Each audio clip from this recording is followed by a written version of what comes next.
बच्चों, आज का हमारा विषय है पल्लवन।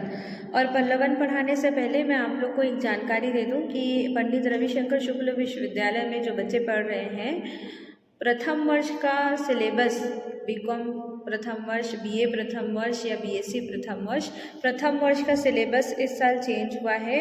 और जितने भी चैप्टर हैं उसमें एक एक दो नए चैप्टर ऐड हुए हैं। तो जो बच्चे नहीं जानते हैं वो बिल्कुल ध्यान रखेंगे कि आपको नया सिलेबस पढ़ के ही एग्ज़ाम में जाना है। आप ओल्ड बुक खरीद के पुराना सिलेबस पढ़ के मत जाइएगा। मार्केट में कोई नए सिलेबस की कोई बुक अवेलेबल नहीं है, गाइड अवेलेबल है पर कोई ऐसे बुक अवेलेबल नहीं है। तो आप नोट्स बनाइए और नोट्स बनाकर अच्छे से पढ़िए। और अगर सिलेबस आपको देखना है तो PTRSU के साइट से जाकर आप सिलेबस डाउनलोड कर लीजिए। तो आज का हमारा विषय है पल्लवन। तो देखिए, जब आप पहली बार पल्लवन नाम सुने होंगे तो आपको बहुत अलग लगा होगा कि पल्लवन क्या है। पल्लवन नाम ही बहुत डिफरेंट सा लगता है, लेकिन पल्लवन बहुत आसान है। पल्लवन का अर्थ होता है विस्तार करना, विस्तारीकरण करना, विस्तार से लिखना, है ना। अब हम विस्तार किसका करते हैं? किसी कथन का या किसी सूक्ति का, किसी विचार का। बहुत सारे विद्वान ऐसे होते हैं जो अपने अनुभव से कुछ विचार हमें देकर चले जाते हैं और उन विचारों को हम अपने जीवन में आगे फॉलो करते हैं, उससे हम सीखते हैं। तो बहुत सारे ऐसे सुगठित सुगंभित विचार हैं, सूक्तियाँ हैं, कथन हैं जिसको हम पढ़ते हैं और कई बार हमको उसका अर्थ बहुत गहराई में जाकर समझ में नहीं आता। तो पल्लवन क्या है? किसी कथन अथवा सूक्ति का विस्तार करना। कैसे विस्तार करना? उदाहरणों के द्वारा विस्तार करना।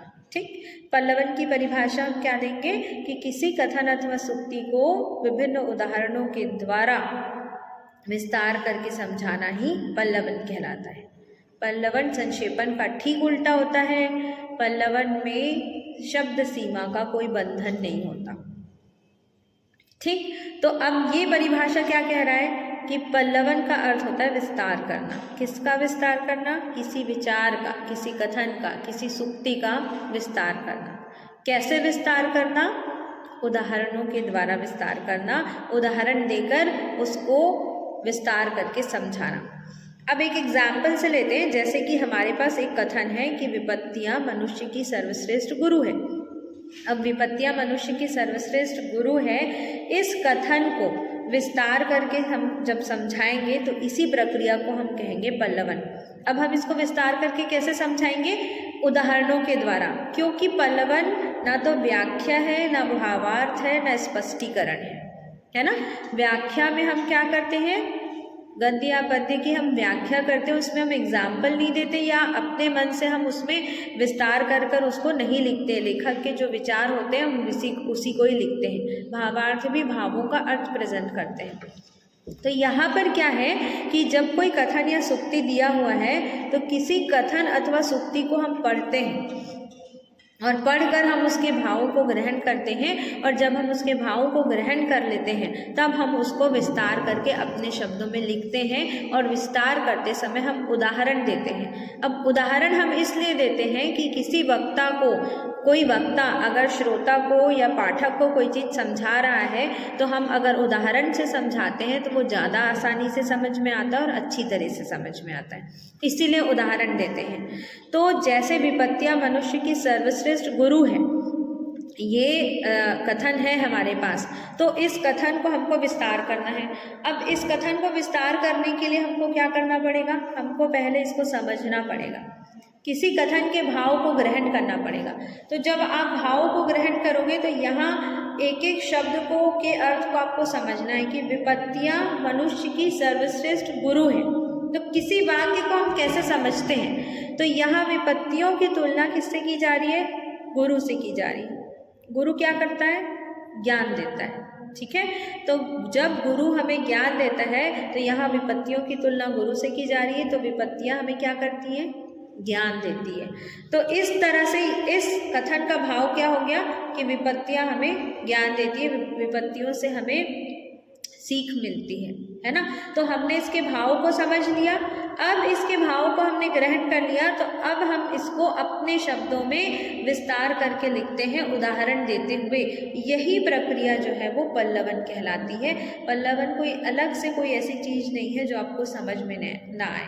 जैसे आप बहुत सारी कहानियाँ सुनते हो और उसको सारांश समझाते हो, किसी को स्टोरी बताते हो, सुनाते हो, बहुत सारे टीवी सीरियल्स आप देखते हो और उसकी स्टोरी सुनाते हो, तो वो संक्षेपण है, आप संक्षिप्त करके छोटा करके समझाते हो।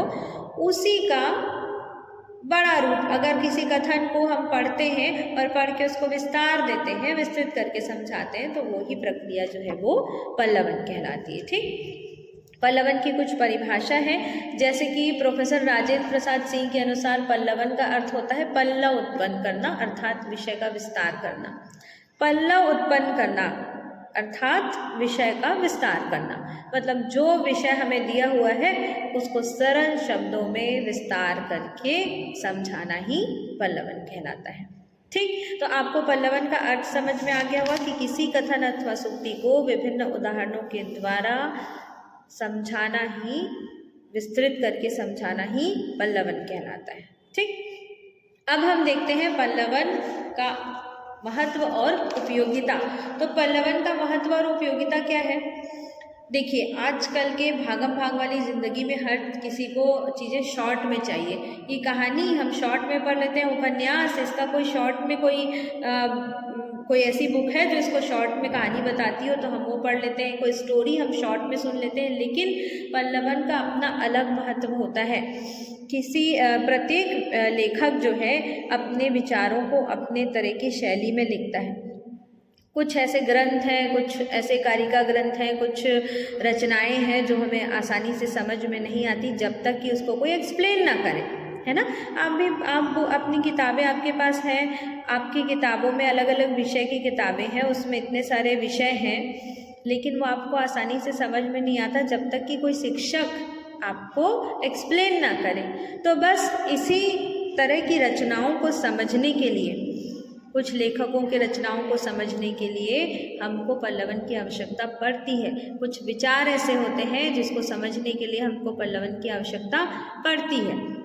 और किताब में तो ऐसे दिया है कि पल्लवन की आवश्यकता बहुत कम पड़ती है, संक्षेपण की आवश्यकता ज़्यादा पड़ती है, पर मुझे लगता है कि पल्लवन की आवश्यकता ज़्यादा पड़ती है।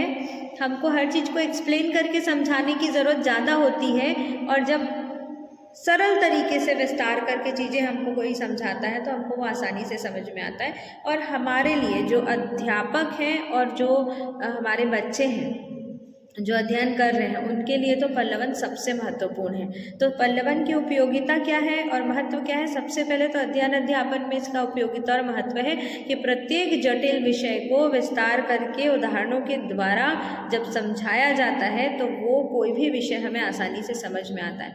तो किसी विषय को समझने के लिए हमको पल्लवन की आवश्यकता पड़ती है। तो ये पल्लवन का महत्व और उपयोगिता यही है कि प्रत्येक लेखक जब अपनी रचना करता है तो वो क्या करता है, अपने विचार को अपने तरीके से प्रेजेंट करते हैं। और लिखते समय हम थोड़े साहित्यिक शब्दों का प्रयोग करते हैं, तो उन विचारों को, उन रचनाओं को, उन ग्रंथों को समझने के लिए हमको पल्लवन की आवश्यकता पड़ती है। ठीक, अब इसमें आपका आता है पल्लवक कौन होता है। पल्लवन हमने पढ़ लिया कि पल्लवन क्या है।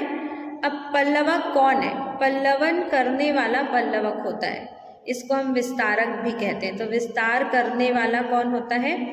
विस्तारक होता है। ठीक, तो कुशल विस्तारक के गुण, एक अच्छा विस्तारक कौन होगा? एक व्यक्ति जो विस्तार कर रहा है उसमें क्या क्या गुण होने चाहिए, है ना। तो कुशल विस्तारक के गुण क्या क्या होते हैं? पहला, गहन अध्ययनशील। गहन अध्ययनशील का मतलब होता है गहराई से अध्ययन करना और विषय का ज्ञान होना।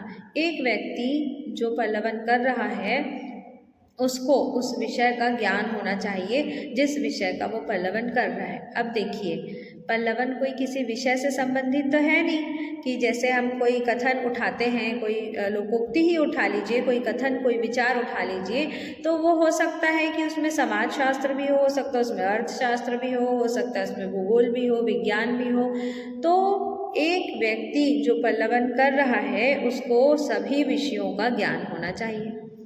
अब सभी विषयों के ज्ञान के लिए ये बिल्कुल भी पॉसिबल नहीं है कि वो रोज़ इतनी मोटी मोटी बुक उठाए हर अलग अलग विषय की और पढ़े। नहीं, हमें किसी विषय का ज्ञान चाहिए अगर, तो हमें किससे जुड़े रहना पड़ता है? उस विषय के पत्र पत्रिकाओं से जुड़े रहना पड़ता है। जो विषय से संबंधित पत्र पत्रिकाएं आती हैं उसको पढ़ते रहना पड़ता है, तो हमें विषय का ज्ञान रहेगा। तो एक कुशल विस्तारक को गहन अध्ययनशील होना चाहिए। गहन अध्ययनशील का मतलब होता है उसको सभी विषयों का ज्ञान होना चाहिए, चाहे वो साहित्य हो, कला हो, दर्शन हो, इतिहास हो, भूगोल हो, विज्ञान हो, ऐसे सभी विषयों का उसको ज्ञान हो। और विषय के ज्ञान के लिए उससे निकलने वाली पत्र पत्रिकाएं जो है उसको अध्ययन करते रहना चाहिए। तो एक कुशल विस्तारक का पहला गुण। दूसरा, सूक्ष्म निरीक्षण दृष्टि। दूसरा गुण है सूक्ष्म निरीक्षण दृष्टि। सूक्ष्म निरीक्षण दृष्टि का मतलब होता है बारीकी से अध्ययन करना। बारीकी से अध्ययन करना, किसी कथन को बहुत बारीकी से अध्ययन करना और उसके जो मूल भाव है उसको समझना और समझकर उसको विस्तार करना सरल शब्दों में। तो सूक्ष्म निरीक्षण दृष्टि भी एक कुशल विस्तारक का गुण होना चाहिए। तीसरा है व्याख्या शक्ति संपन्न होना। व्याख्या शक्ति संपन्न होने का अर्थ होता है व्याख्या करने की क्षमता होना। अब व्याख्या का क्या मतलब होता है? व्याख्या का अर्थ होता है एक ही विषय को अलग अलग तरीके से समझाने की कला व्याख्या कहलाती है। तो पल्लवन करने का क्या अर्थ होता है?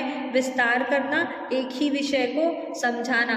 तो एक व्यक्ति जो पल्लवन कर रहा हो उसके अंदर ये गुण होना चाहिए कि वो किसी विषय को पढ़ के अलग अलग तरीके से उसको वो एक्सप्लेन कर सके, समझा सके। तो इसको हम कहते हैं व्याख्या शक्ति संपन्न होना।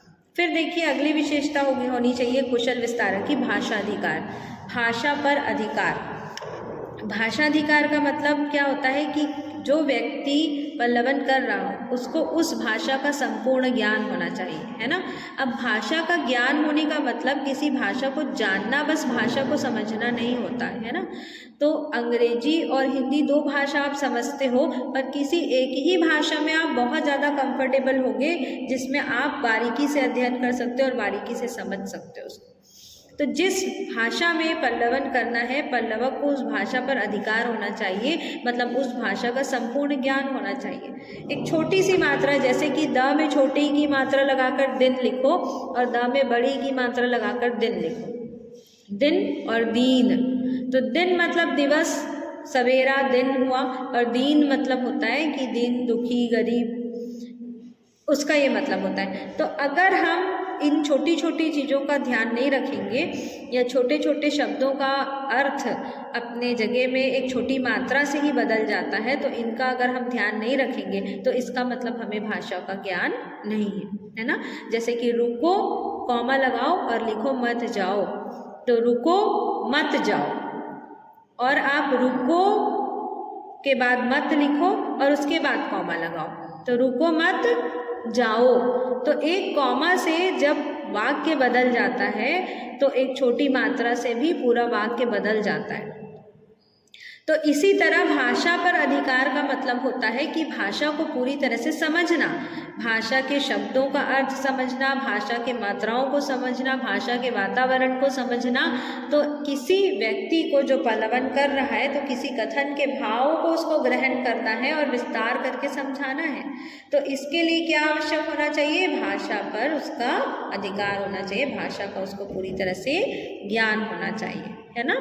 फिर आता है तार्किकता। तार्किकता एक ऐसा गुण है कि वो तर्क का मतलब ये नहीं होता कि लड़ाई झगड़ा करना।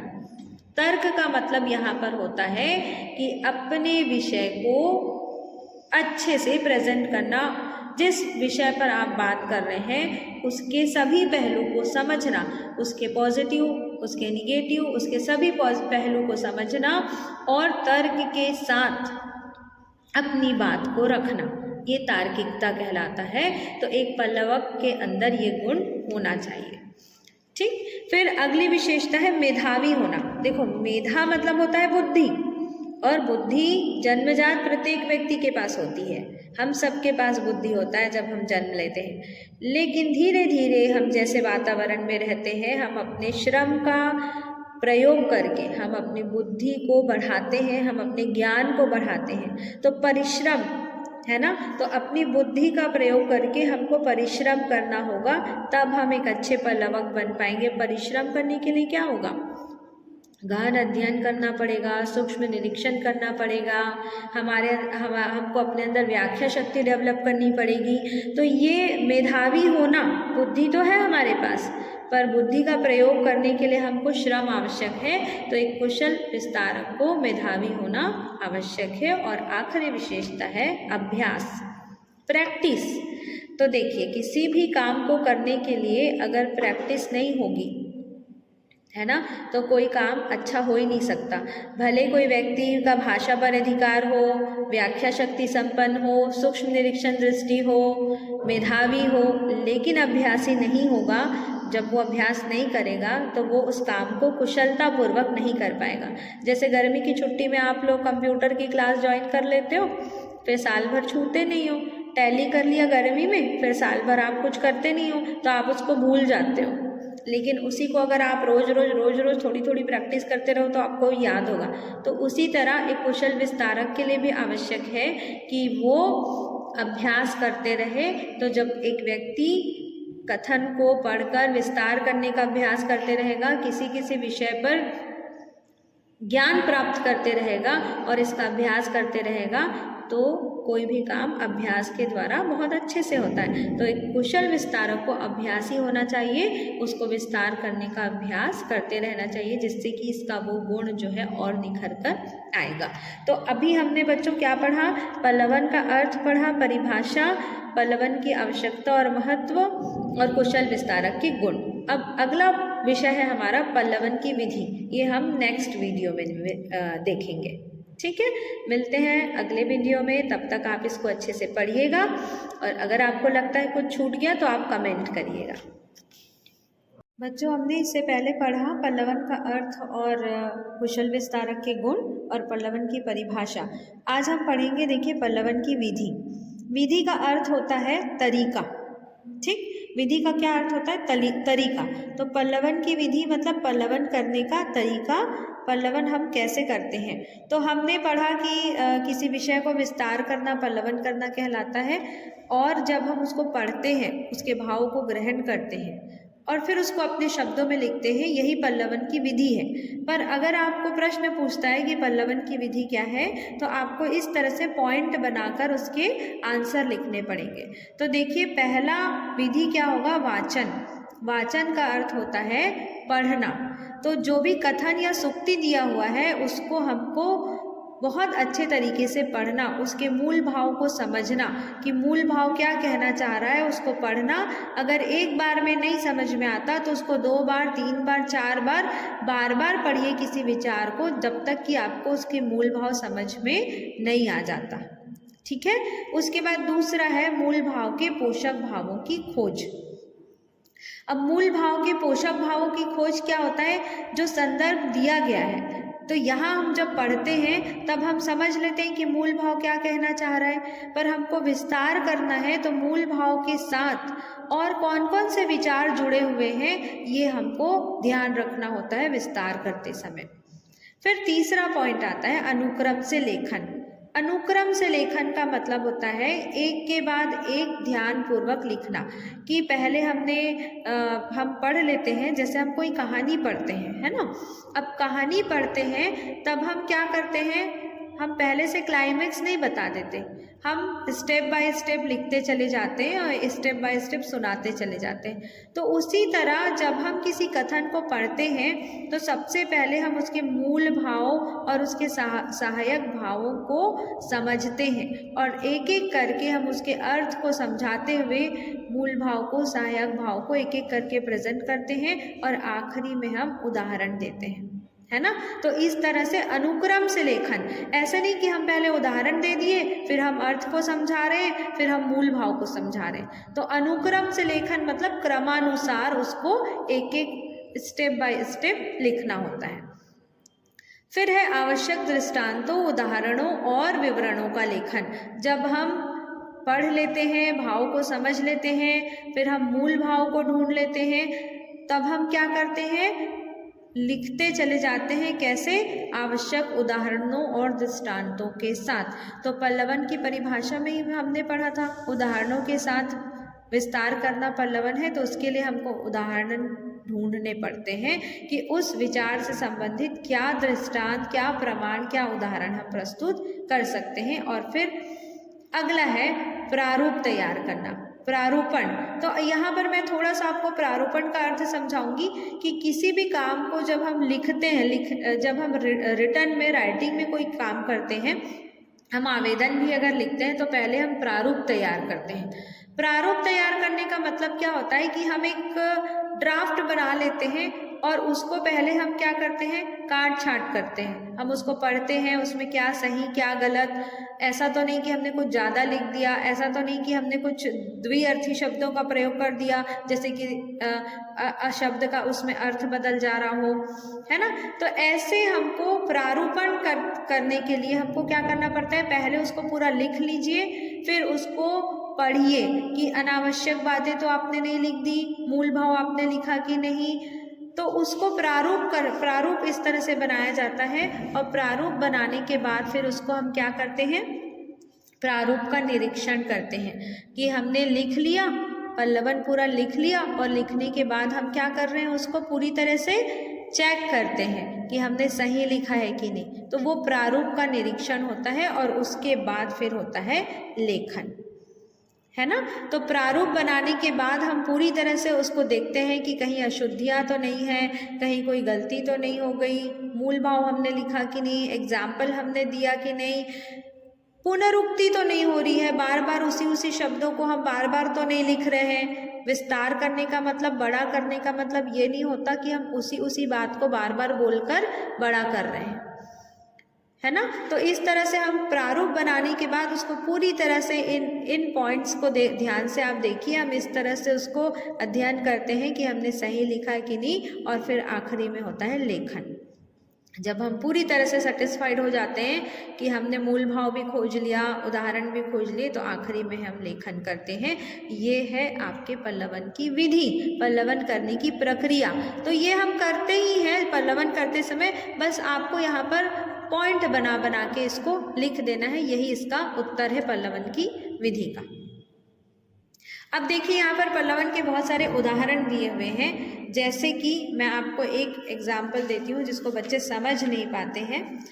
एक तो बहुत सिंपल सा है, क्रोध अंधा होता है ना। तो क्रोध में मनुष्य क्या होता है, अंधे के समान हो जाता है। तो उसको हमको समझना है कि जिस तरह अंधे व्यक्ति को कुछ दिखाई नहीं देता, उसी तरह क्रोध में मनुष्य जो है वो अंधा हो जाता है। देखिए ये एक विषय है, गांधी टोपी की उमंग और है, गांधीत्व की गंध और।